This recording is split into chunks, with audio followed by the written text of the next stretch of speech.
제11강 행정입법 강의 시작하겠습니다. 행정입법론은 크게 법규명령 이론과 행정규칙 이론으로 나눌 수 있습니다. 행정입법의 대표적인 유형에 해당하는데요. 종류와 근거와 한계, 적법 요건 그리고 사법적 통제 부분 모두 다 중요하게 다루어집니다.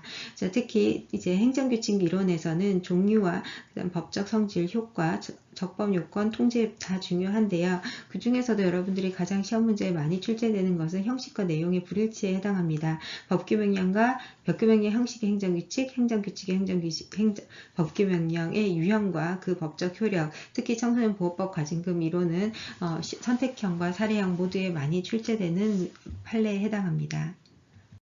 먼저 행정입법 제도가 무엇인지 그리고 행정입법 제도가 어떠한 배경에서 발생하게 되었는지를 보시겠습니다.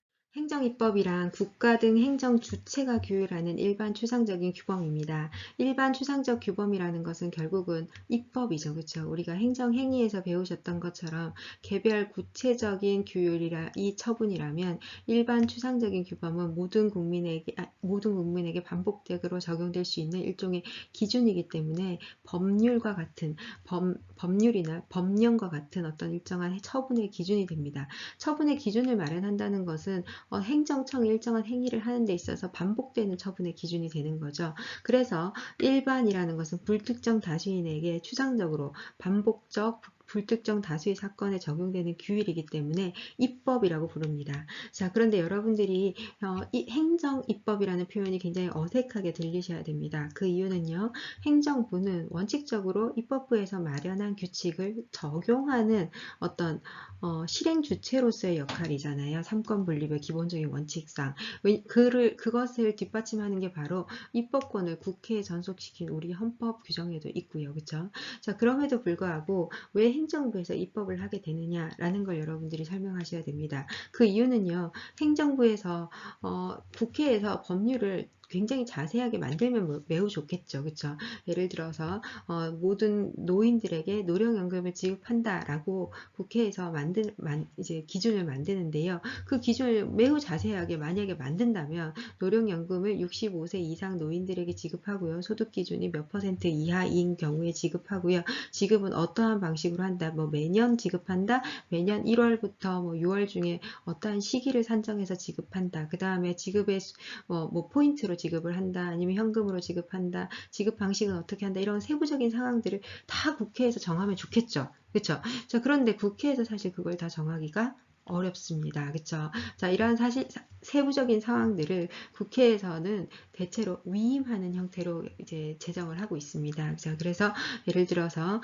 노령연금 65세 이상 노인들에게 노령연금을 지급한다라고 하면은 그 구체적인 기준을 이제 위임을 해서 행정부에서 보건복지부령이나 또는 뭐 대통령령으로 규율을 하게 됩니다. 자, 그러면 행정부에서는 그 구체적인 집행에 관한 기준을 마련하는 거예요.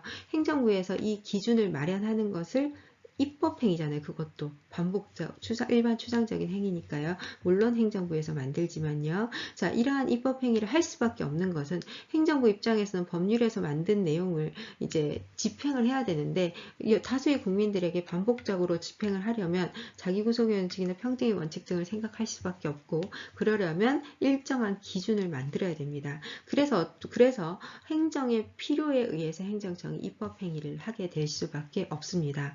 자, 그래서 행정청이 이러한 집행에 관한 기준을 만드는 건데요. 그럼 행정부에서 입법행위를 한다는 건가요? 그쵸. 입법행위를 하긴 해요. 근데 입법부는 국회에 전속하는데요. 그쵸. 그래서 본질적인 내용은 반드시 입법부에서 규율을 하는데 그 세부적인 사항은 행정부에서 이제 정할 수밖에 없는 거다. 이렇게 생각하시면 됩니다. 그래서 행정입법에 대해서는 원칙적으로 법규명령이나 행정규칙과 같은 형태로 이제 행정입법이 이루어지게 되는데요. 이 행정입법의 가장 중요한 점은 바로 위임이 있어야 된다는 겁니다. 자, 그래서 위임의 형태를 헌법에서 명시적으로 정하고 있는 경우가 있습니다. 대통령령, 총리령, 구령, 그리고 중앙선거관리위원회 규칙 같은 경우는 명시적으로 행정부에서 필요한 범위 내에서 법률이나 대통령의 위임 또는 직권으로, 그리고 법률에서 구체적인 범위를 정해서 위임받은 사항과 집행하기 위해서 필요한 사항에 대하여 이렇게 어떤 한도 내에서 행정입법을 만들 수 있다고 규율을 하고 있습니다. 그래서 만들어지는 게 바로 법규명령입니다. 대통령령, 총리령, 구령, 중선관위 규칙, 헌법에 규정이 있고요. 그 다음에 헌법에서 인정하지 않고 있지만 판례를 통해서 인정된 감사원 규칙이 이에 해당합니다.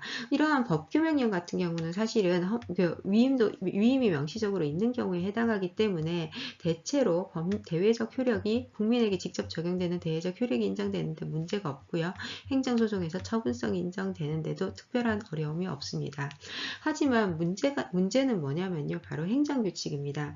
행정부에서 필요한 내용들을 규정을 하게 되는데요. 입법부에서 모든 상황을 예측하고 위임을 사전에 할 수 없는 경우도 있어서 행정부에서 긴급하게 필요하거나 또는 매우 구체적인 상황이라서 굳이 위임을 받지 않아도 우리가 그냥 내부적으로 우리 공무원들이 일을 하기 위한 기준을 만드는 거다라고 해서 만들기 시작한 게 바로 행정규칙입니다. 그런데 문제는 뭐냐면요. 행정부에서 대통령령이나 총리령이나 구령을 만들려면 또 그 나름의 절차를 거쳐야 되는데 그것도 번거롭고 시간이 걸리는 거죠. 그래서 행정부에서 고시나 또는 훈령 예규 지침과 같이 훨씬 더 간편한 방법의 행정입법 제도를 선호를 하게 됩니다. 그래서 여러분들이 많이 보시게 되는 보건복지부 고시 또는 그 다음에 중앙선거관리위원회 규칙은 이제 법규명령인데요. 기타 또 국토부 고시 이런 내용들을 여러분들이 보시게 됩니다. 이 고시는요, 사실 실무에서 여러분들이 보시면 굉장히 이렇게 만들기가 편하단 말이야 라고 생각하시면서 놀라게 되실 거예요. 왜냐면은 공무원 내부 조직 내에서 고시라는 것은 기본적으로 대외적 효력이 없는 거니까요.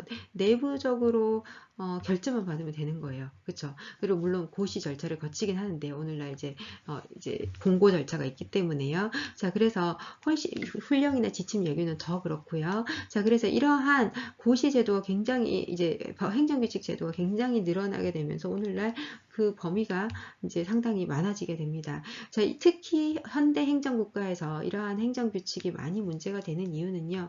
행정행위라는 게 굉장히 다양해지고 행정청이 전문성이 넓어지면서 입법부에서 의도적이든 비의도적이든 위임을 하거나 또는 위임이 없더라도 행정부에서 자체적으로 규율을 만드는 경우가 굉장히 증가하고 있기 때문입니다.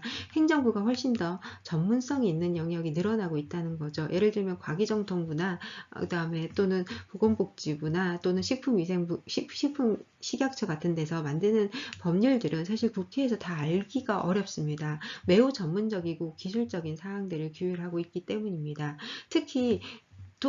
특히나 오늘날 행정 국가 현상이 늘어나고 있는 이유는 입법부에서 기술 같은 게 굉장히 빨리 발전하고 있잖아요. 그래서 제도가 기술을 따라가기가 굉장히 어려운데 이러한 제도들을 국회에서 발빠르게 만들어낼 수가 없는 거죠. 국회는 사회적 합의를 거쳐야지만 법을 만들 수 있는 거잖아요.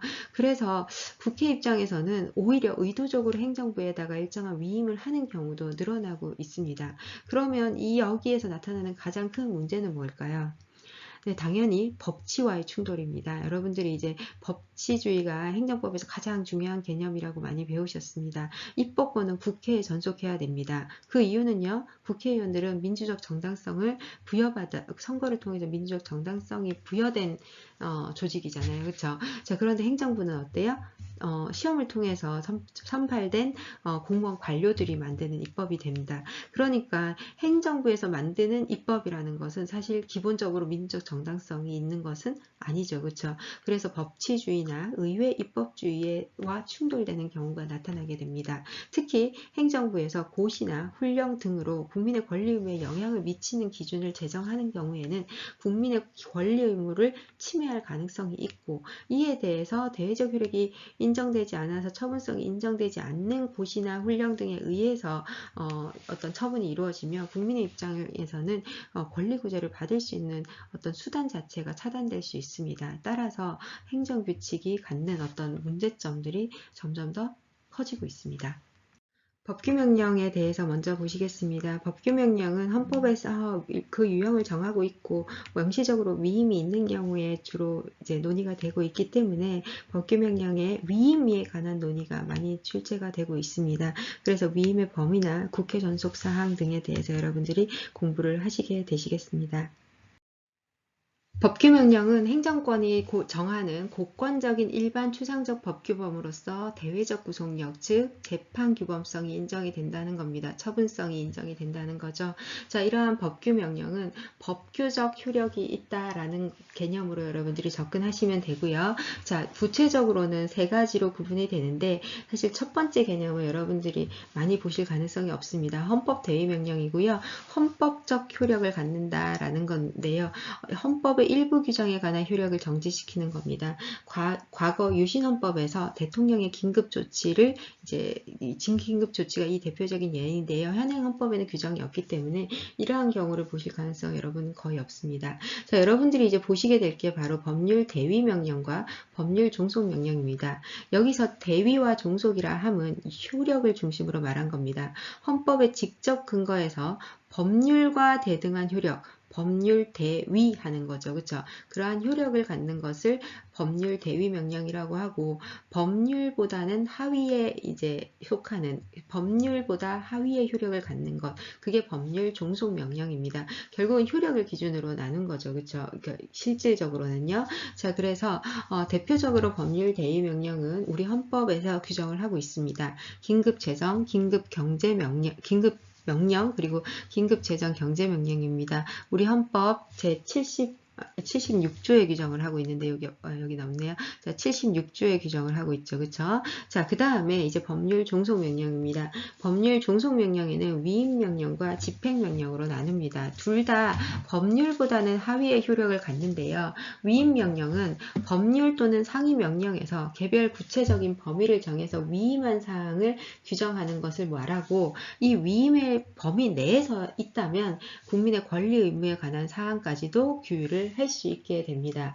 보통은요, 뭐뭐에 관한 사항은 보건복지부령으로 정한다 라는 방식으로 하고 있으며 구체적인 범위를 위임해서 이제 위임하고 있습니다. 구체적 범위를 일단 한정해서 위임하고 있습니다. 자, 반면에 집행명령은 뭐냐면요, 개별 구체적인 근거가 없더라도 어떤 법률보다 하위의 효력을 갖는 하위의 효력을 갖는 어떤 기준을 만들 수 있는 건데요. 집행명령은 위임명령과 달리 국민의 권리 의무에 관한 사항을 새로이 규제를 할 수는 없습니다. 이 법의 시행에 관한 사항은 대통령령으로 정한다라는 식으로 규정을 하고 있는데 꼭 이렇게 규율하지 않더라도 가능하다라는 게 집행명령의 일반적인 의미입니다.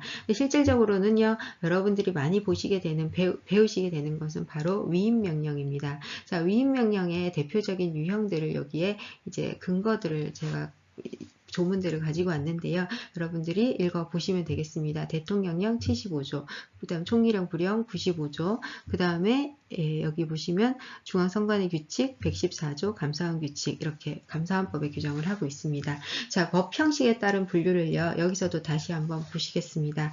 자, 먼저 대통령령 가장 이제 효력이 중요한 효력을 갖는 법규명령 유형입니다. 법제처 심사와 국무회의 회의를 거쳐서 만들고요. 여러분들이 이제 시험을 보시면 사실은 이러한 형태로 보시게 됩니다. 무슨 법 시행령, 무슨 법 시행규칙 이렇게 나오는데요. 또 꼭 그런 건 아니지만 무슨 법 시행령이라고 보통 이름을 이렇게 붙입니다. 그러면 여러분들이 이거는 대통령령이구나 라고 추측을 하실 수 있습니다. 일반적으로 대통령령이라고 하면 이제 총리령 부령보다는 더 우위의 효력을 이제 부여받게 됩니다. 자, 그 다음에 총리령 부령은요, 법제처 국무회의 심의를 거치지 않습니다. 자, 법제처 심사만 거치게 되고요. 형태는 무슨 법 시행 규칙 이렇게 나와 있습니다. 이렇게 규정을 하고 있습니다. 자, 그런데 법률 또는 대통령령으로 정해야 될 사항, 내용적으로요. 그러한 사항을 부령으로 정하면 내용상 한계에 반해서 무효라고 우리 법원이 보고 있습니다. 자, 그 다음에 중앙선관위 규칙은요. 중앙선관위 규칙 내에서 뭐 다른 내용을 규율할 수 있는 건 아니고요. 선거관리나 국민투표관리 또는 정당 사무에 관한 사항만을 규율할 수 있도록 헌법에서 규정을 하고 있습니다. 사실 이러한 사항까지 헌법에서 규율할 만한 헌법 114조에 쓰고 있잖아요. 헌법에서 규율할 만한 사항인지에 관해서는 학자들 간에 논란이 있습니다. 왜냐면요, 선거에 관한 규칙이잖아요. 그쵸? 근데 우리나라에서 사실 과거에 굉장히 부정선거나 뭐 여러 가지 사건들이 많았고, 87년도에 헌법이 이제 개정되면서 헌법에 그 선거에 관한 사항이 들어가게 된 거죠. 그쵸? 그래서 이제 우리나라의 특수한 역사상 이렇게 중앙선관위 규칙이 법규명령 형태로 규율이 되게 됐습니다. 그 다음 감사원 규칙은요, 헌법적 근거는 없지만 판례를 통해서 이제 감사원 규칙을 법규명령이다라고 판단을 해서 법규명령으로 사실 일반적으로 인정을 하고 있습니다. 그래서 이 감사원 규칙의 이 법규명령이다라는 거 이제는 어느 정도 이제 확립된 통설이나 판례로 볼 수 있는 통설로 볼 수 있는데요. 사실 그렇게 엄격하게 헌법을 해석하자면 법규명령은 원칙적으로는 딱 대통령의 총리령, 부령, 중앙선관위 규칙만 인정이 되어야 되는데 우리 판례는 이러한 헌법의 형식은 예시적이다라고 판단을 하면서 감사원 규칙도 법규명령적 성격을 갖는다라고 판단을 하게 되었습니다. 법규명령이라는 것은 법률에서 이제 대통령령이나 총리령, 부령과 같은 법규명령 형태로 지정된 형태로 위임을 하게 되는데 그 위임을 함에 있어서도 일정한 한계를 가지게 됩니다. 자, 그래서 헌법 제75조 대표적으로 대통령령을 제정을 할 때는 법률에서 구체적인 범위를 정하여야 한다고 정하고 있습니다. 그런데 여기서 말하는 그 구체적인 범위가 무엇이냐라는 것이 바로 해석의 원칙이 되겠죠. 자, 첫 번째는요. 법률에서 적어도 행정부에서 이러한 정도의 행위를 하겠다라고 예측할 수 있어야 됩니다. 그래서 이거를 예측 가능성이라고 하고요. 이 예측 가능성을 어떻게 판단하느냐, 우리 판례에서는요. 위임 조항 하나만으로 판단할 것이 아니라 위임 조항이 속한 상위 법령 체계의 전반적인 체계, 취지, 목적, 그 다음에 당의 위임 조항의 형식, 내용 등 내용 및 관련 법규를 유기적으로 판단해서 전체적으로 고려해서 판단한다라고 쓰고 있습니다. 결국은요, 판례에서는요, 개별적인 그 법령 체계의 전체적인 틀을 보아서 일반인의 관점에서, 국민의 관점에서 예측 가능한 정도다라는 것이 슬 기준으로 하고 있습니다. 자, 그런데 이 방금 말씀드린 그 판단이라는 것이 상당히 쉽지는 않죠. 그렇죠? 종합적으로 판단한다는 거잖아요. 그래서 구체적인 경우에 어떠한 정도로 평가를 하는지에 관한 기준이 있는데요. 바로 국민의 기본권을 침해하는 영역 같은 경우는요. 엄격하게 심사를 하게 됩니다. 왜냐하면 국민의 기본권과 관련된 영역은 아무래도 입법사항일 가능성이 많으니까요. 행정부에서 제정을 했을 때 위임이 엄격하게 되어 있는지를 보게 됩니다. 급부 영역은요. 상대적으로 국민에게 어떤 이익을 주는 것이기 때문에 완화된 심사를 하게 됩니다. 자, 조례 같은 경우는 훨씬 더 완화된 심사를 하게 되죠. 왜냐하면 조례는요. 국민들의 지방자치단체에서 별도로 선출된 지방의회에 의해서 다시 제정되는 거잖아요. 그러니까 비록 이제 지방자치단체라는 그 국회는 아니지만 국회가 아닌 집단에서 만든 거지만 지방의회라는 또 다른 민주적 정당성이 있는 집단이 만든 것이기 때문에 훨씬 더 완화된 포괄위임이 가능하다고 보고 있습니다. 그리고 사실관계의 변화가 큰 영역은 아무래도 변동성이 있기 때문에 완화된 심사를 하게 됩니다. 자, 그 다음에 여러분들이 이제 포괄위임 금지 원칙도 시험 문제 자주 나오고요. 그 다음에 가장 많이 나오는 건 이건 비교적 명확한 건데요. 바로 국회 전속적 입법 사항입니다. 모두들 여러분들이 읽어보시면 아시겠지만 국민의 권리 의무, 그 중에서도 기본권과 관련성이 큰 영역입니다. 자, 이러한 영역은 국회에서만 제정해야 되고요. 행정부에서 행정입법으로 제정할 수 없습니다. 국회 전속 사항입니다. 조세법률주의, 죄형법정주의, 그리고 국적 취득의 요건, 국민이 되는 요건이죠. 그리고 공용침해와 손실보상, 국민의 재산권과 관련되고요. 국가배상도 마찬가지로 국민의 재산권과 관련되기 때문에 이 사항은 반드시 법률로 정해야 된다라고 쓰고 있습니다. 이 내용은 설사 위임이 된다 할지라도 법률로 정하지 않으면 그 효력이 인정되지 않는 것으로 보고 있습니다. 자, 그 다음에 처벌 규정에 관한 거는요. 이 어느 정도 이제 한도로 위임할 수 있느냐라는 것에 대한 기준을 우리 법원에서 제안을 하고 있습니다. 원칙적으로 헌법은 범죄와 형벌은 법률로 정한다라고 쓰고 있잖아요. 그런데 범죄의 구성 요건과 그 범죄의 어떤 여러 가지 다른 내용들은 정할 수 있는데 그것을 적용하는 처벌 기준은 어떻게 되느냐라는 거죠. 그렇죠? 자, 우리 법원에서는 이런 식으로 제안을 하고 있습니다. 범죄의 구성 요건 중에서 그 구체적인 기준 같은 경우는 이제 구체적인 기준을 정해서 이제 위임해야 되고요. 그다음 처벌의 한도는 처벌의 종류나 상한이나 폭을 명확하게 규정한 경우에 하나여 위임할 수 있도록 하고 있습니다. 그리고 긴급 부득이한 사정이 있는 경우에만 가능하도록 규정을 하고 있습니다. 판단을 하고 있습니다. 자, 재위임 금지, 전면적 재위임은 안 됩니다. 백지위임은 인정이 안 되죠. 그렇죠? 자, 조례에 대한 위임은 아까 앞쪽에서 좀 봤지만요. 비교적 포괄적인 위임이 인정이 됩니다. 다만 지방자치법 22조에서 주민의 권리의 제한 또는 의무 부과에 관한 경우에는 의무의 부과나 또는 벌칙을 정할 때는 반드시 법률의 위임이 있어야 된다라고 해서 권리 의무 제한에 관한 경우는 조금 엄격한 심사를 하고 있습니다. 행정규칙과 법규명령, 즉 행정입법에 관한 적법 요건을 보시겠습니다. 적법 요건이라는 것은 다시 말하면 이걸 지키지 않으면 위법이 되는 거죠. 위법이 되는 요건이기도 합니다. 자, 먼저 주체, 내용, 절차, 형식, 효력 발생 측면으로 한 개의 유형을 분류를 하였습니다. 자, 모두 다 시험 문제에 많이 출제되고 있습니다. 왜냐하면요, 위법이 되는 요건을 정하고 있는 거니까 당사자의 권리구제와 직접적인 관련이 있고 행정소송과 연관지어서 시험 문제 충분히 출제될 수 있습니다. 여러 가지 형태로 나오고 있고요. 먼저 법규명령은 정당한 권한 있는 기관에 의해서 제정이 되어야 됩니다. 행정규칙은요, 물론 정당한 권한 있는 기관이 제정을 해야 되지만 그 정도가 법규명령처럼 엄격하게 심사되는 것은 아닙니다. 행정규칙은 원칙적으로 행정조직 내부에서 구성원들에게 적용하기 위해서 발령하는 것이기 때문에 법규명령처럼 바로 국민들에게 대외적 효력이 바로 인정되는 것이 아니기 때문에 조금 차이가 있습니다. 자, 내용도요.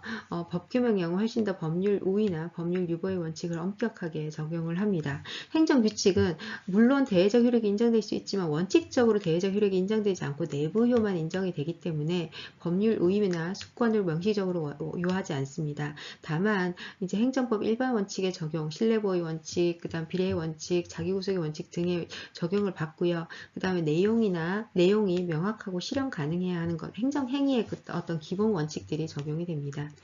자, 그리고 법규명령 같은 경우는 대통령령 법제처 심사를 반드시 거쳐야 되고 그 다음 국무회의 심의를 거쳐야 됩니다. 총리령은 법제처 심사만 받고 국무회의 심의는 거치지 않죠. 그런데 행정규칙은 훨씬 더 완화된 절차를 거치게 됩니다. 요식행위가 사실상 없고요. 다만 행정절차법상 행정예고제도를 거치도록 규정을 하고 있습니다.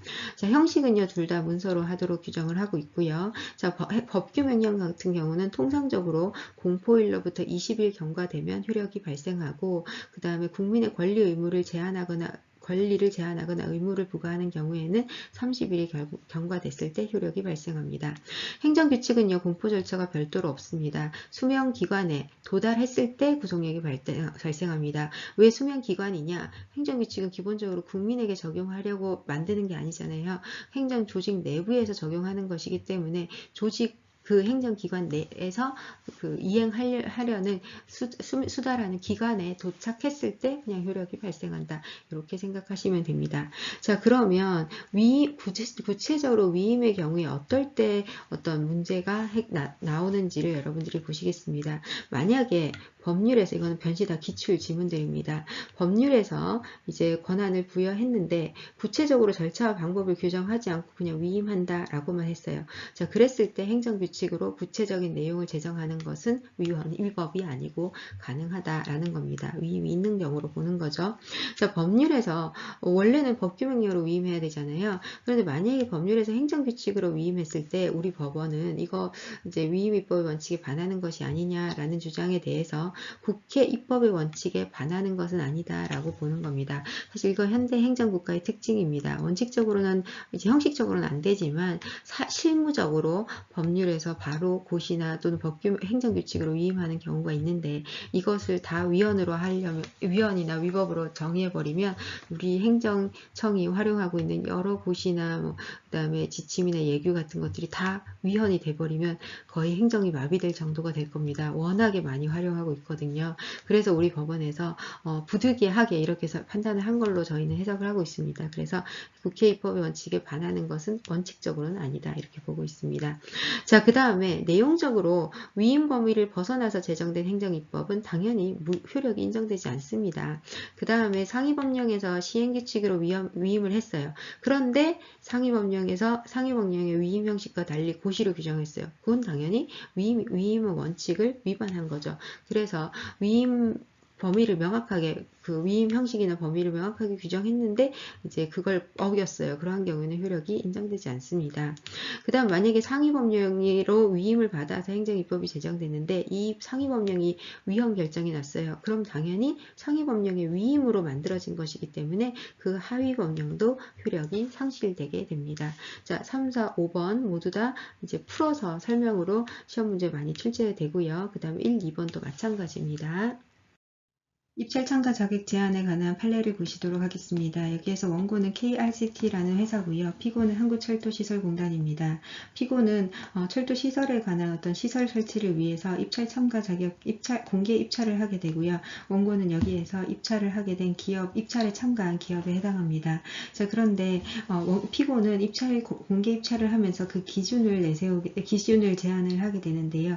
거기에는 법률과 불형에 따라서 제정된 입찰 참가 자격 제한이 들어있습니다. 이 입찰 참가 자격 제한은 공공기관 운영법 제39조에 의해서 공정한 계약이나 계약의 적정한 이행을 해칠 것이 명백하다고 판단되는 사람, 법인 또는 단체에 대해서 2년 범위 내에서 입찰 참가 자격 제한을 할 수 있다고 하고 있고요. 그 다음에 이 규정에 따라서 다른 회계 처리 원칙과 입찰 참가 자격 제한 기준에 대해서는 불형으로 정한다, 이렇게 위임을 하고 있습니다. 이 39조 3항의 위임을 받아서 기재불형에서 계약사무규칙 제15조를 규정을 해서 이 내용을 규정을 하고 있습니다. 그런데 이 내용 안에는 입찰 참가 자격을 제한받은 자가 법인이나 단체인 경우에는 그 대표자에 대해서도 이 규정을 적용한다라고 했고, 이 규정에 따르면 제한 자격을 받은 법인이나 단체의 대표자는 부정당 행위에 직접 관여하지 않더라도 입찰 참가 자격 제한이 된다, 이렇게 규정을 하고 있습니다.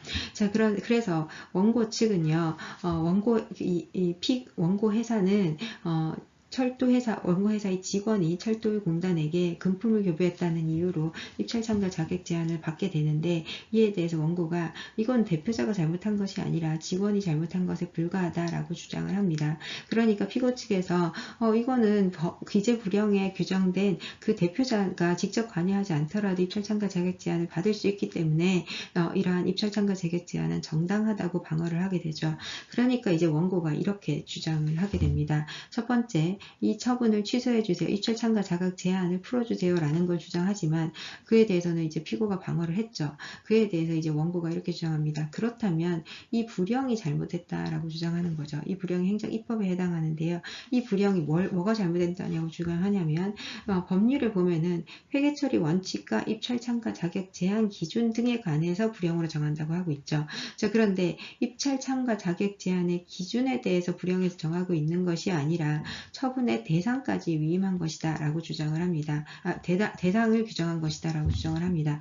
따라서 입찰 참가 자격 제한 기준에는 기간의 정도와 가중, 감경에 대한 관한 사항을 말하는 거지 처분 대상까지는 불형에다가 정하라고 규정한 것은 아니다. 그래서 이것을 위임한 것은 위법하다라고 당사자가 주장을 합니다.